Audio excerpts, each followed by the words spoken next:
지금 사역의 절정을 향해서 계속해서 나아가고 계십니다. 며칠 후면 십자가에 못 박혀 죽으심으로 우리의 죄를 위해서 대속하시는 그 일을 앞두고 계십니다.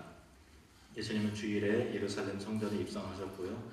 오늘은 화요일입니다. 화요일에는 오전부터 예루살렘 성전에 들어가셔서 백성을 향한 교훈과 또 이스라엘의 지도자를 향한 책망, 강도 높은 질책과 또 책망을 하셨고요.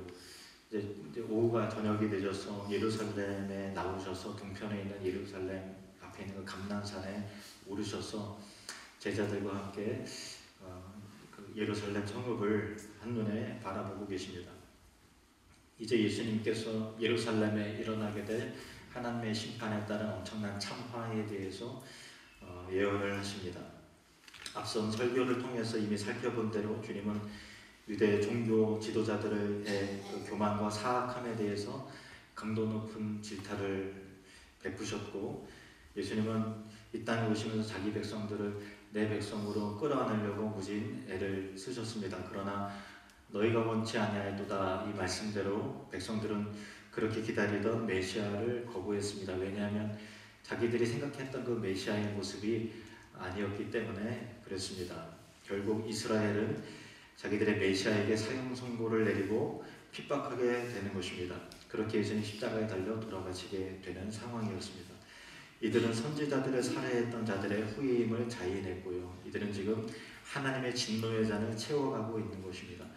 예수님은 감난산 위에 앉으셨고 예루살렘 멸망에 대한 말씀을 듣는 제자들의 마음은 심히 답답해졌습니다.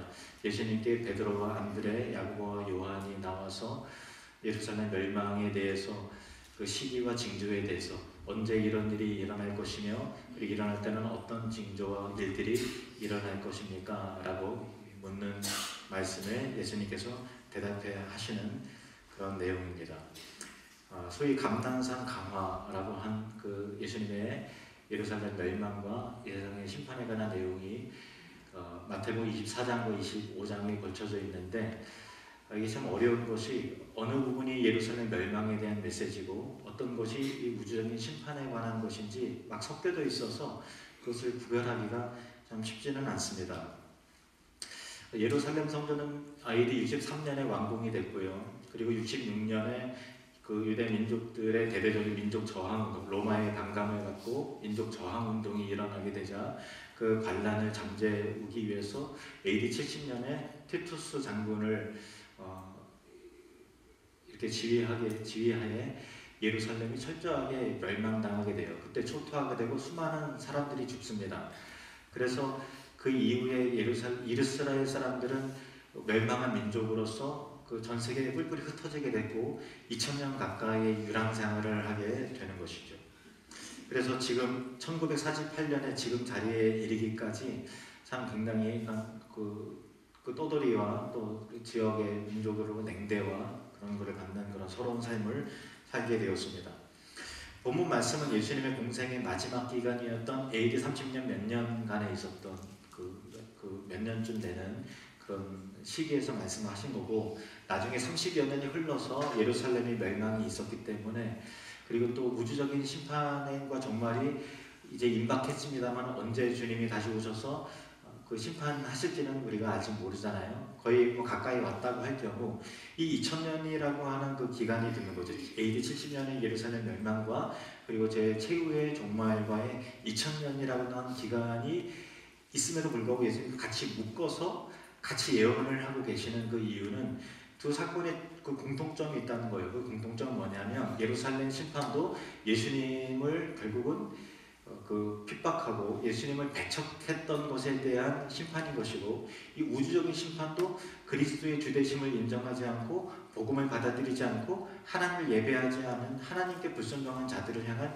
심판이기 때문에 그것이 공통점이에요. 단 차이점이라는 것은 전자 앞에 있는 예루살렘 심판은 우주적 심판의 모형인 것이고 우주적인 심판은 그것의 확장이요 끝판이며 완성이다 라고 하는 그 차이점이 있습니다. 그래서 예수님께서는 그 둘을 그 하나로 묶어서 말씀을 하시는 것입니다.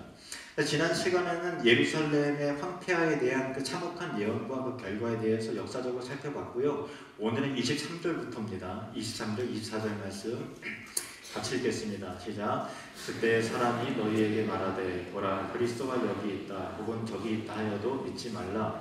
거짓 그리스도들과 거짓 선지자들이 일어나 큰 표적과 기사를 보여 할 수만 있으면 택하신 자들도 미혹하리라.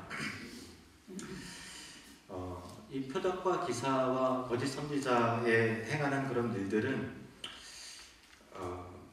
2000년 전에도 있었고요. 그리고 오늘날도 있죠. 어느 종교나 또 어느 또 토속 종교나 고급한 종교나 상관없이 종교라는 것이 어떤 심리적인 힘을 다 가지고 있어요. 그래서 참 용하네, 어떻게 알아맞혔지? 정말 그 사람이 병을 고쳤대 라고 하는 일들로 인해 너무 깜짝 놀랄 필요는 없어요. 어느 종교나 그런 초월과 신비적인 일들은 다 있습니다.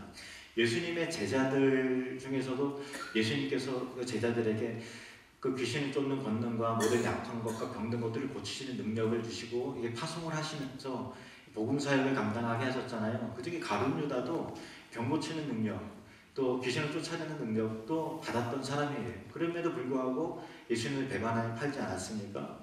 그러니까 이 신비적이고 초월적인 것을 통해서 미혹받으면 안 되는 거예요. 할 수만 있으면 택하신 자들도 미혹하리라. 그만큼 택하신 자들을 향해서 미혹하는 영들이 강하게 그 역사하는 것입니다. 신천지와나 하나님의 교회와 같은 거기에 빠졌던 그 많은 그 크리스찬들이 신자들이 과거에 얼마나 교회에서 신실하게 그리고 또 열심히 교회를 섬기고 또 그렇게 믿음의 공동체를 이루었던 사람들이 그렇게 빠지는 거 보면 너무나 참 안타깝지요. 그렇게 미혹당하는 것, 택하신 자들도 미혹하리라 라고 하는 그런 말씀을 우리가 좀 마음에 담아야 되는 것입니다. 그런데 왜 이단에 빠질까요? 왜 이단에 빠질까?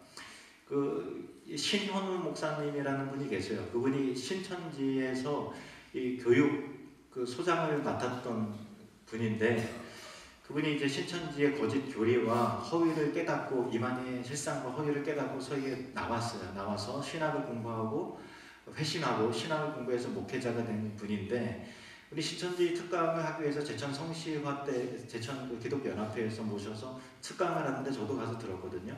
근데 그분이 하시는 말씀이 왜 신천지에 빠졌는가? 신천지에 빠지는 사람들의 그 공통점이 있대요. 공통점. 같이 한번 따라해 볼까요? 영적 교만. 영적 교만. 왜 그런가 하면요, 일반적인 성도님들은 우리 목사님 거기 이단이라고 그랬어, 우리 교회 바깥으로 나가서 그렇게 따로 성경 공부하지 말라 그랬어 하면 목사님을 신뢰해서 안 한다는 거예요. 그런데 옳고 그름을 내가 직접 옳고 그른지는 내가 직접 경험해보면서 판단할래. 다른 거를 가르치니까 다른 거 같지만 우리 목사님이 가르친 거랑 다른데 교회에서는 그렇게 얘기 안 하는데 하고서 다른 교리를 가르치면 얼른 나오면 되는데, 혹여 들었다 하더라도 끝까지 한번 들어보자. 누가 맞는지 한번 보자. 목사님이 틀리는지 여기가 맞는지 저기 맞는지 한번 들어보자 라는 것 자체가 이 문제는 내가 판단하겠다라고 하는 영적 교만에 있는 거예요. 그러니까 진리에 대한 분별을 이 강단에 두고 바른 교리에 의해서 우리가 봐온 교리에 의해서 우리가 배운 말씀에 의하면 이건 아니야 라고 이 옳고 그름에 대한 진리에 대한 그 기준 자체를 하나님의 말씀과 교리와 이 강단에 두어야 되는데, 일단 한번 들어보자. 누가 맞는지 한번 보자 라고 해서 우리 목사님 틀릴 수 있지 않은가? 우리 교회가 내가 지금까지 잘못 배우고 있을 수 아닌가? 라고 하는 어떤 그 진리에 대한 판단 기준을 자기가 정하려고 하는 이 교만이 있다는 거예요. 그래서 신현호 목사님 그런 말씀하세요. 신천지에 들어온 사람들의 특징이 뭐냐? 영적으로 엄청 교만하다는 거예요. 그러니까 여러분 겸손하시길 바랍니다. 그냥 여러분이 일일이 분별하지 않아도 우리 목사님이 다른 데 가서 성경 공부하지 말라 그랬어. 이거를 이렇게 생각을 하시면 돼요. 디모데후서 3장 13절에서 14절 말씀 보세요. 디모데후서 3장 13절에서 14절 시작. 악한 사람들과 속이는 자들은 더욱 악하여져서 속이기도 하고 속기도 하나니, 그러나 너는 배우고 확신한 일에 거하라. 너는 내가 누구에게서 배운 것을 알며. 바울은 너는 배우고 확신한 일에 거하라. 배운 일에 거하고 확신하게 여러분 교육받은 대로 거해야 되는 거예요. 그런데 하나의 전제가 뭐냐면 너는 내가 누구에게서 배운 것을 알며.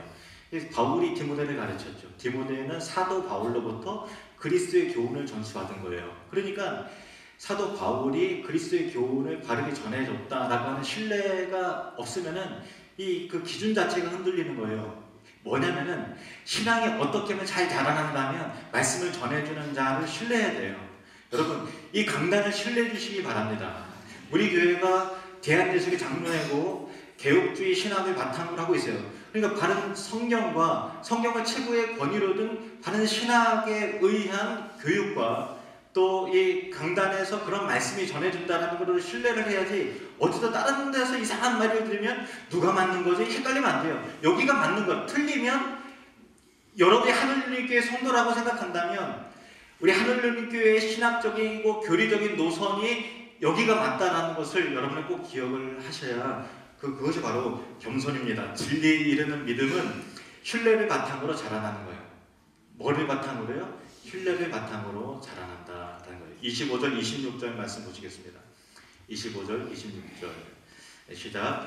보라, 내가 너희에게 미리 말하였노라. 그러면 사람들이 너희에게 말하되, 보라, 그리스도가 광야에 있다 하여도 나가지 말고, 보라, 골방에 있다 하여도 믿지 말라.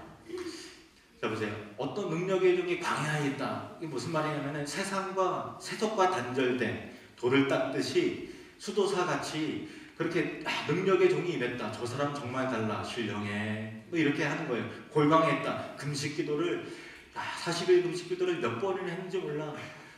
깊이가 있어.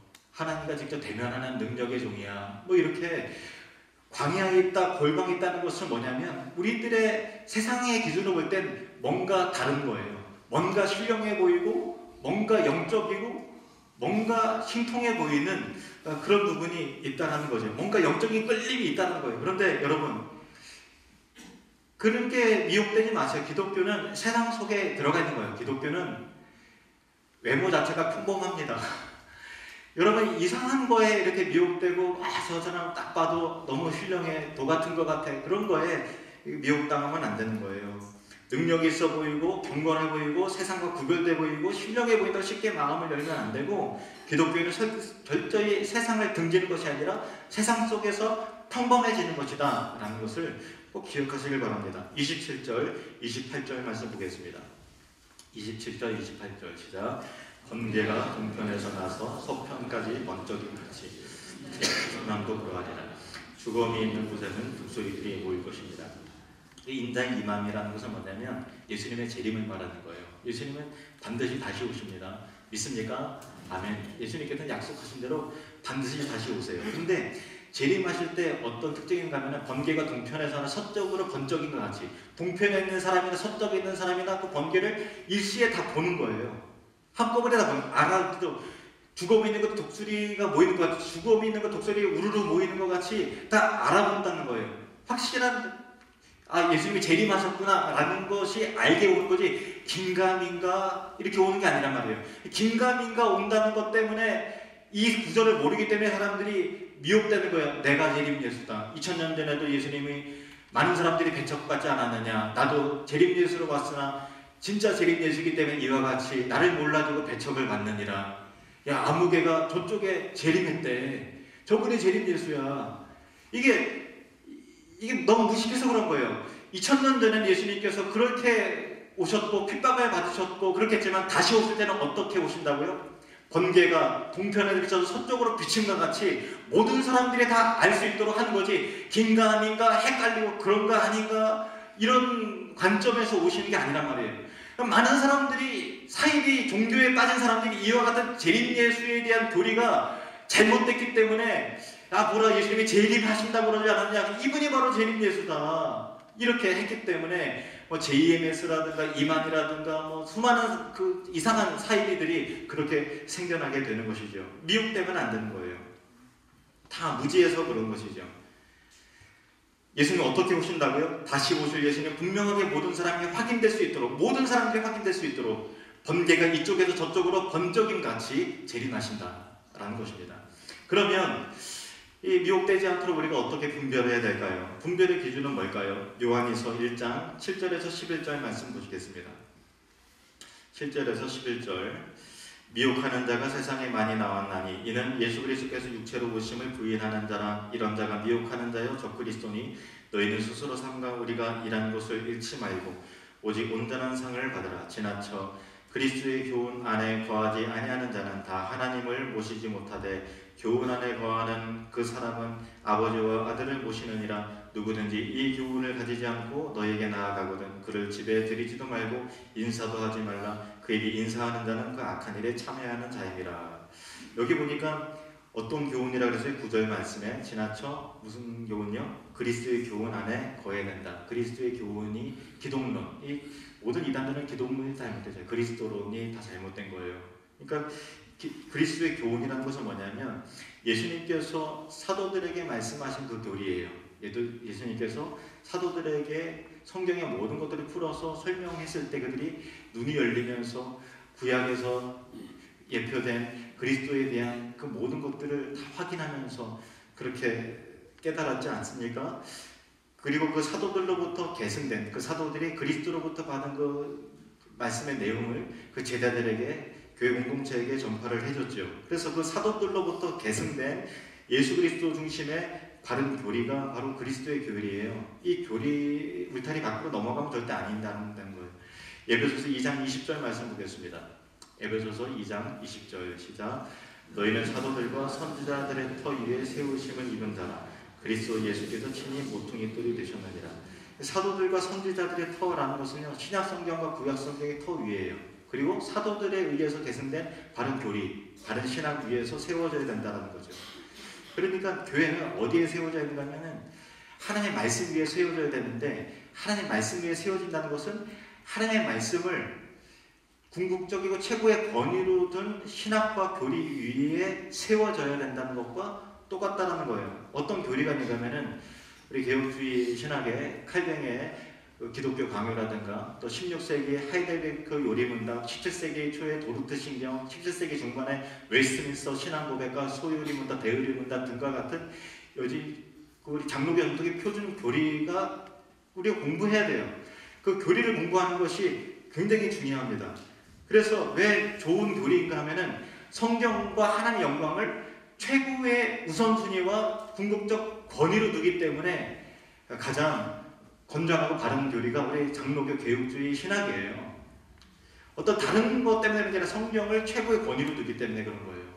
물론 교리 자체가 성경만큼의 권위를 있는 건 아니에요. 그런데 우리가 성경을 읽을 때 해석을 해야 되잖아요. 성경을 읽는 것 자체가 해석이잖아요. 해석을 한다는 것 자체가 어떤 관점을 필요로 해요. 어떤 해석의 틀이 필요한단 말이에요. 그것 자체가 이것을 문자적으로 해석을 해야 되냐, 문맥적으로 해석해야 되냐, 역사적으로 해석해야 되느냐를 할 때 다양한 신학이 동원이 돼요. 신학을 안 배운 사람도 어떤 관점이 있단 말이에요. 그 자체가 누구나 다 교리를 가지고 있는 거예요. 그래서 바른 신학과 바른 교리가 그래서 필요한 거죠. 그래서 각자 나름대로 해석을 하는 것보다 이 믿음의 선배들이 정리해 놓은 바른 신학과 교리 위에 성경을 해석해야 그 뼈대를 갖추고 해석을 해야 정당한 해석이요 올바른 해석이 되는 것이고, 목사는 그것을 제대로 교리적인 설교를 제대로 해야 될 하나님으로부터 부여받은 책임이 있어요. 그것을 책임 있게 잘 감당하는 전제하에 여러분들 이 강단을 신뢰하고 그 교리 위에 여러분의 신앙을 세워나가야 된다, 그 말씀입니다.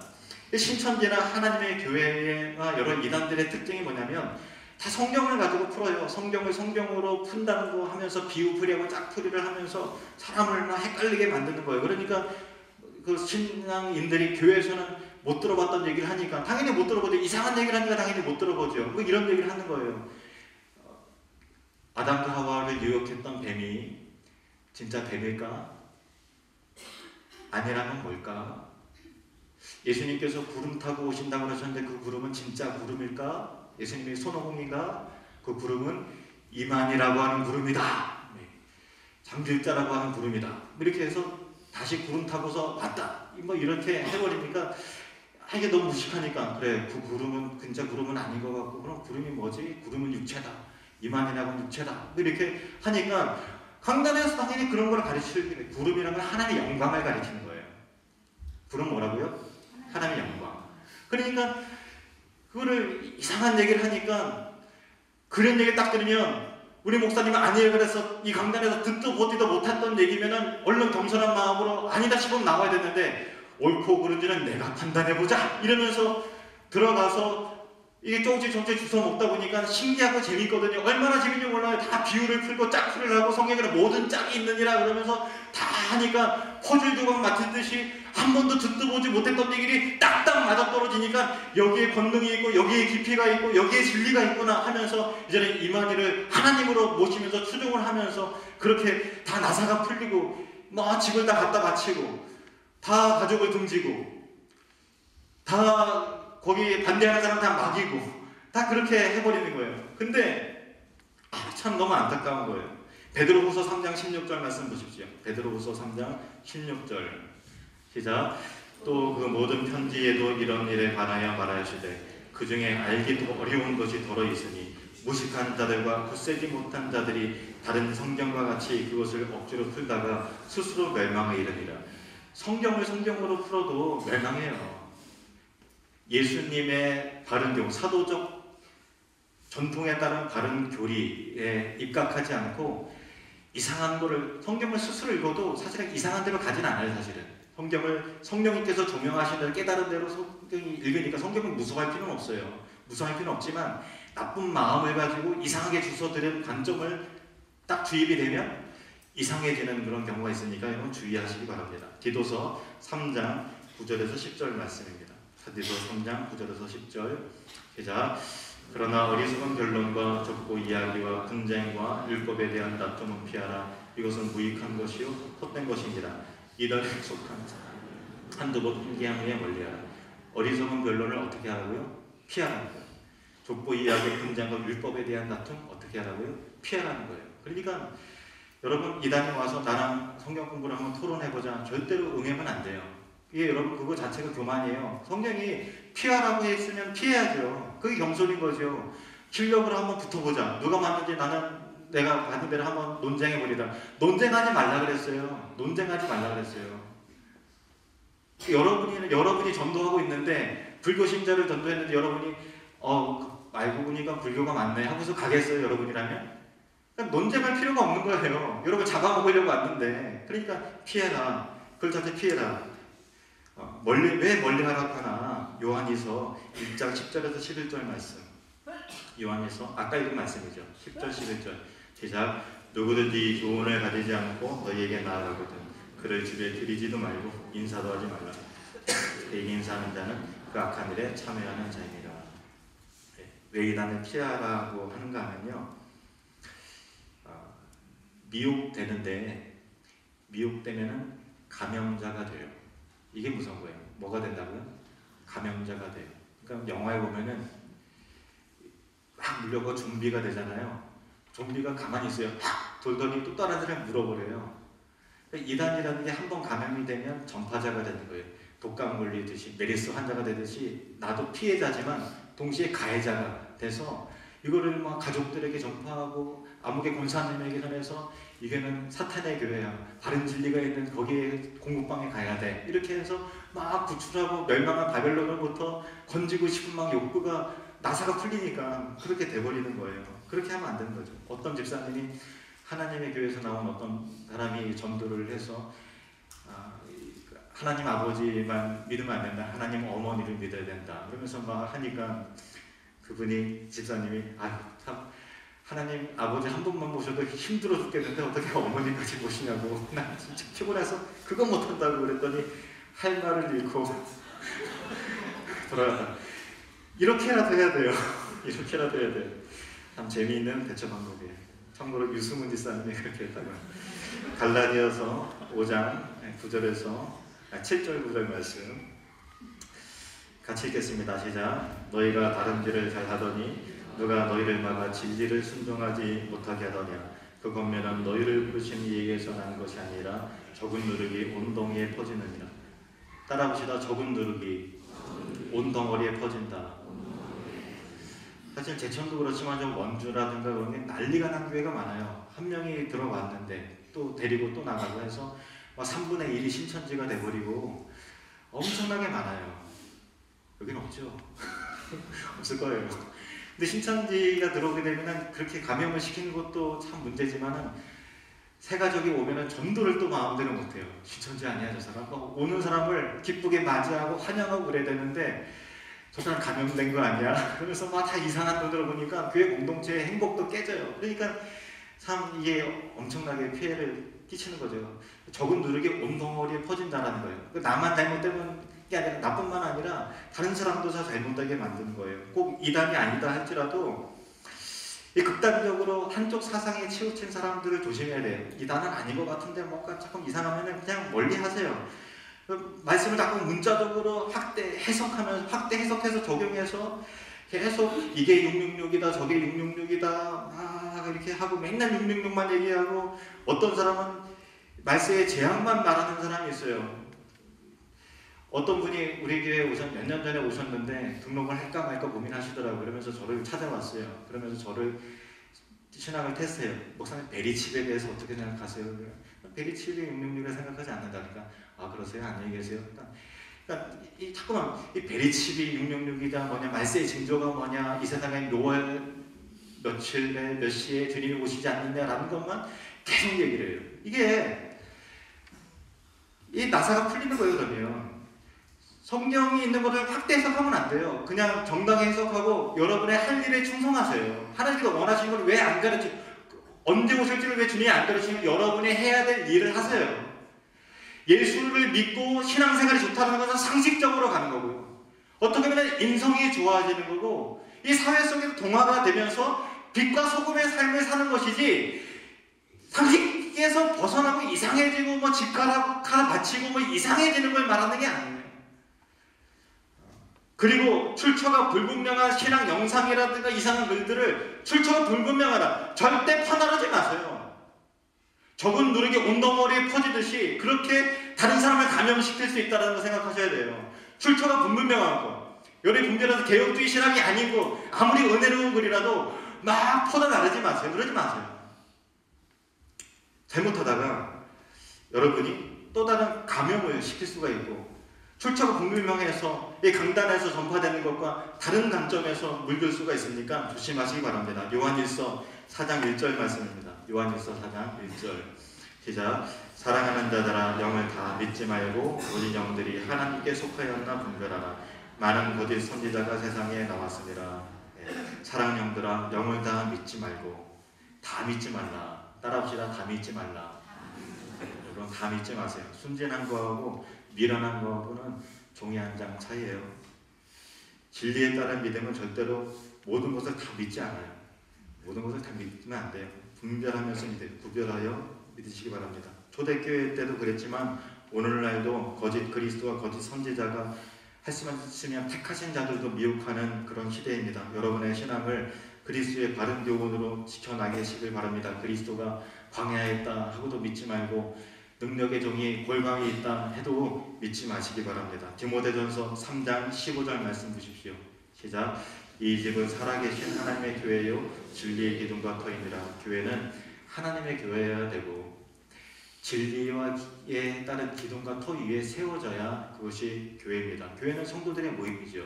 이 말인즉슨 여러분 각자가 진리 위에 세워져야 되는 거예요. 여러분의 신앙은 여러분이 지키는 거지 저는 제가 해야 될 바를 하지만 각자의 신앙과 진리는 여러분이 지켜야 되는 거예요. 각자의 영혼은 각자가 책임지는 거예요. 주님 오실 때까지 여기 계신 분들 중에 한 분도 어느 날 갑자기 이상한 데 빠져가고 다른 데 뭐 성경 공부 참석하고 다른 데 가서 미혹돼서 가 있으신 분 한 명도 없으시길 바랍니다.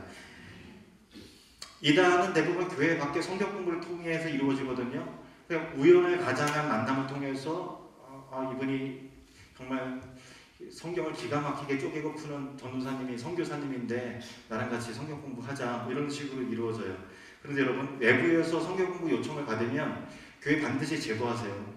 이게 교회의 질서고 영적으로 교회를 존중해 주는 거예요. 우리 교회도 성경 공부 시스템이 잘 돼 있잖아요. 부족한 면도 있을 수 있어요.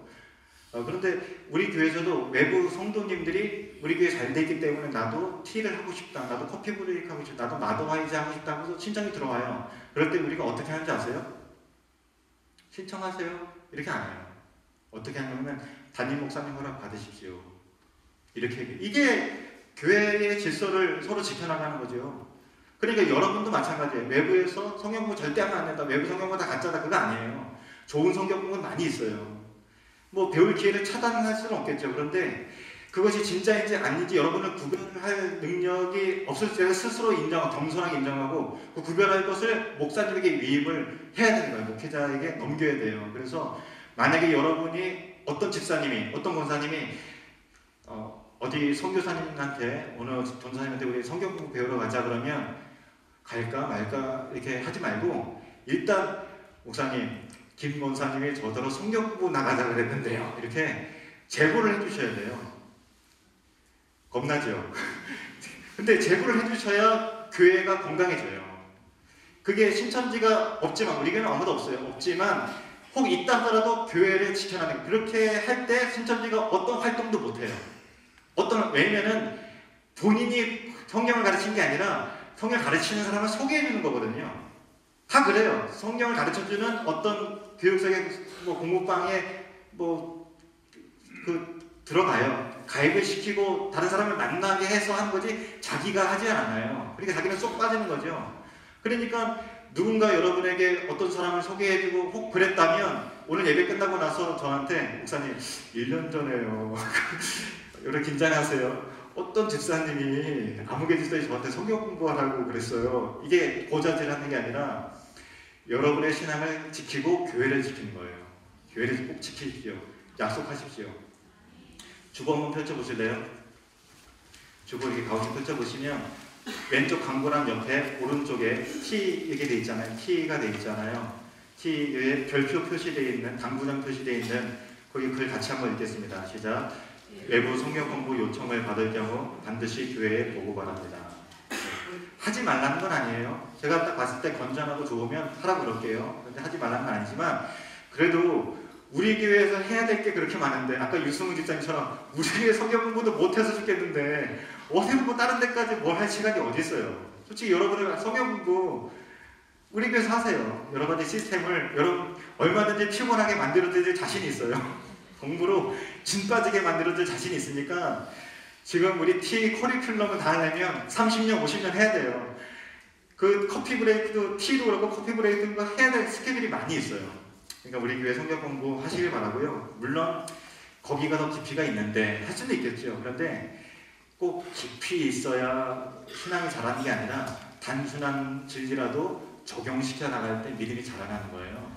이거 분명해요. 단순한 진리라도 아는 진리, 똑같은 진리를 내 것으로 삼고 지켜나갈 때 믿음이 자라나는 것이지 어디서 깊이 있는 신학적인 뭐 이상한 얘기 듣는다고 믿음이 커가는 거 절대 아니라는 것을 여러분 꼭 기억하셨으면 좋겠어요.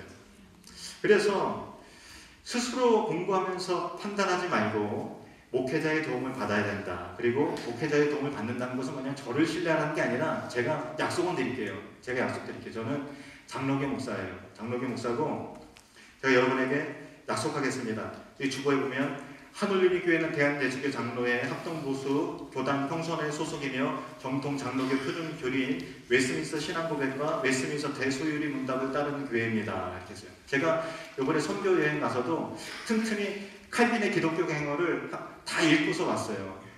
그러니까 저는 개혁주의 신학과 성경을 궁극적 최고의 권위를 삼는 장로교 목사면서 개혁주의 신학을 연구하고 공부해서 여러분에게 잘 전파할 책임이 있으니까 저는 그 책임을 잘 감당하겠습니다. 저 공부 열심히 해요. 설교 준비 오랫동안 합니다. 그러니까 여러분 저를 믿고 신뢰해주세요. 저는 개혁주의 목사로서 개혁주의 방향으로 이 교회를 이끌고 갈 겁니다. 그런데 여러분께서 개혁주의 교회 왔고 장로교회 교회 왔는데 여기 왔으면서 신학적인 방향에 대해서 운운할 사람은 없지만 혹여 그런 사람이 있다면 그 사람이 이상한 거예요. 왜냐하면 이 방향이 이런 교회 왔는데 왜 이 교회는 왜 방언을 안 시키냐, 신의 역사가 없고 그럼 순복음교회, 오순절교회 가셔야죠. 방향이 이런 데 왔는데 이런 데 와서 교회 스타일과 신학적인 문화와 토양은 신학의 토대 위에 다 이루어지는 거예요. 왜 새벽에 통성기도 안 하냐? 우리 교회의 방향이 그렇다는 거예요. 신학적인 방향 따라 가는 거예요. 그것이 문화이며 정통이에요. 그러면 이 방향과 문화를 존중히 여겨주세요. 그리고 그 방향대로 따라주십시오. 저는 열심히 공부하고 열심히 하나님 말씀을 연구해서 하나님께서 기뻐하시는 이 개혁주의 교회, 정통 장로교의 교회를 유연성 있게 딱 묶이는 것이 아니라 신학도 유연성이 있어야 돼요. 이 시대의 문화 속에서 조화가 되고 영혼 구원을 위해서 유연성 있게 경직되지 않게 흡수할 건 흡수하면서 강하게 주장할 거는 주장하면서 그렇게 목회를 하겠습니다. 저를 신뢰하시고 이 교회 강단을 신뢰하시고 개혁주의 신학을 신뢰하시고 그래서 여러분이 진리의 토대 위에 교회를 각자가 바르고 건강하게 세워져가는 우리 하늘교회가 되어야기를 주님의 이름으로 축복합니다. 기도하시겠습니다.